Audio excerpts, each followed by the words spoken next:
think it's actually worse than skydiving because you're close to the ground. With skydiving, we have a lot of time to deal with any problems. Speed flying, I definitely get a lot more nervous and scared, partly because I'm new to it, partly because you're always close to the ground and you're always exposed to risk. My name is Brian Wright. I'm 27 years old and I'm from Bellingham, Washington. I would describe speed flying as most free form of flight you can have. You're not actually jumping off of cliffs. A lot of people think it's like base jumping where your parachute is actually deployed after you jump off of the cliff. It's a little bit more like paragliding where we get the wing flying over our head before we run or ski off of a hill.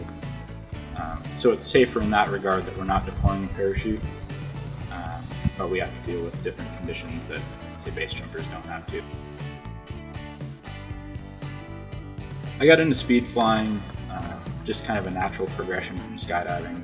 A lot of my friends that I was skydiving with started speed flying, started meeting people that were into it, and I'd go on trips and I'd be skydiving and I'd see friends go off and go speed flying, and started tagging along with them and thought it was something I really would enjoy doing.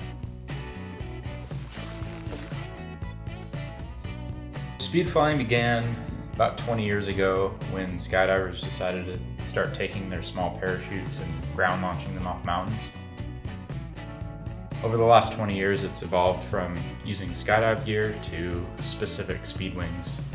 Speed wings are shaped a little bit more like paragliders, but are usually between half the size to even a quarter of the size of paragliders, more suitable for staying closer to the terrain, moving a lot faster than paragliders.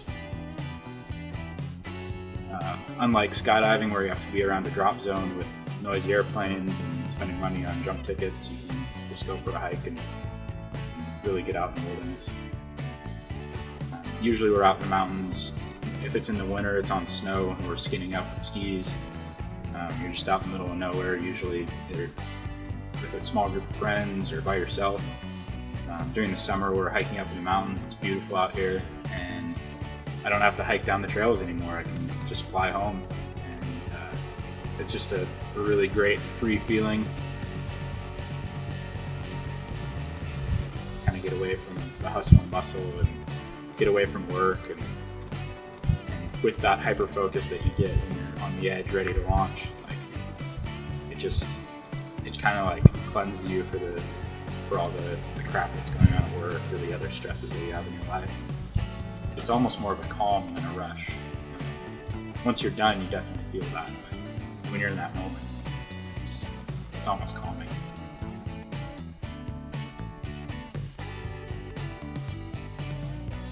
I usually get a little shaky feeling in the hands, but it's that feeling that we all live for, that it's kind of the reason we do it.